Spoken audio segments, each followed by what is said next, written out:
Sana all. Ang long distance na pagmamahalan, karamihan dito'y nasasaktan.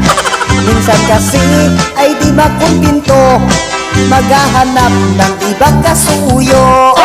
Mayroong iba pa single pa, walang iya, may asawa pala.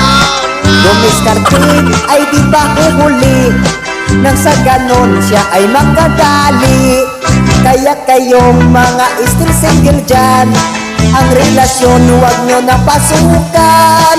Sakit sa ulo kung lokohin ka, ang pag-move on hindi basta-basta. Mayroon akong isang nakilala, asawa niya ay nag-ibang bansa. Minanmanan ko siya gabi-gabi, kapal ang mukha, daming babae.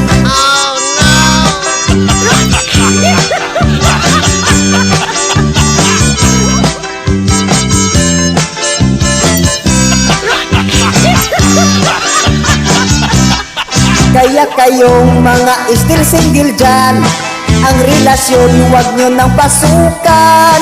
Mabuti lang yan kung sa umpisa, pag tumagal wala na yang gana. Mayroong iba pa single pa, walang iya, may anak ang loka.